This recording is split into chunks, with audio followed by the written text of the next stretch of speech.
మాతరం భారతదేశ జాతీయ గీతం. వందే మాతరం నిత్యం భారతదేశ ప్రజలందరికీ స్ఫూర్తి. వందే మాతరం గీతం రచించిన 150 సంవత్సరాలైన సందర్భంగా బకించంద్ర చటోపాధ్యాయుడు గారు ఆ రోజుల్లో ఆయన బ్రిటిష్ సైన్యంలో డెప్యూటీ జనరల్ గా ఉన్న టైంలో ఒక తెల్లదొర ఆయన్ని భారతదేశాన్ని చాలా విమర్శించారు, చాలా దుర్భాషలాడారు.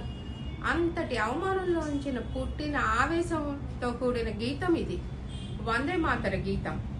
సుజలాం సుఫలాం మలయజ శీతలాం అంటూ భారతదేశాన్ని అమోఘంగా కీర్తించారు ఈ పాటలో.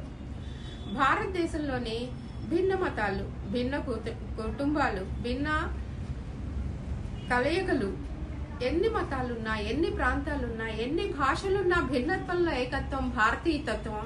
అది భారతదేశానికి మాత్రమే ప్రత్యేకత.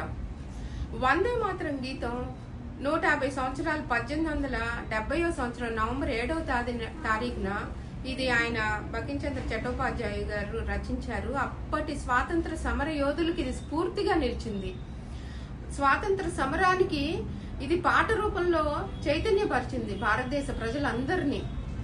అప్పటి రోజుల్లో ఉన్న స్వాతంత్ర సమర స్ఫూర్తి మళ్ళీ ఇప్పుడు కూడా భారతదేశంలో ప్రజలందరూ దేశభక్తిని పెంపొందించుకోవాలనే ఉద్దేశంతో మన ప్రధానమంత్రి మోడీ గారు 150 సంవత్సరాలైన సందర్భంగా ఈ గీతం రచించి మనం అందరం దీన్ని సెలబ్రేట్ చేసుకోవాలి. ప్రతి ఇంట్లో, ప్రతి స్కూల్లో, కాలేజీలో, సమాజంలో నలుగురు కూర్చున్న చోట దీని గురించి చర్చించుకోవాలి, మాట్లాడుకోవాలి, పాడుకోవాలి అనే సదుద్దేశంతో పార్లమెంట్ లో కూడా 10 గంటలు దీని గురించి అన్ని పార్టీల ఎంపీలు దీని గురించి చర్చించాలని ఒక ప్రత్యేకమైన రూల్ పెట్టి దాన్ని అమలు చేయబోతున్నారు.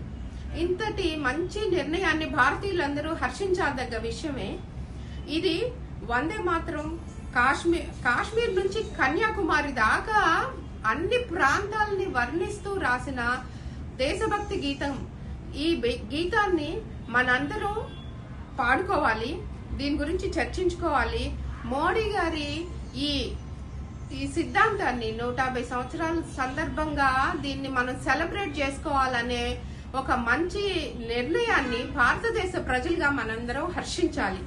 వందే మాతరం, వందే మాతరం, వందే మాతరం.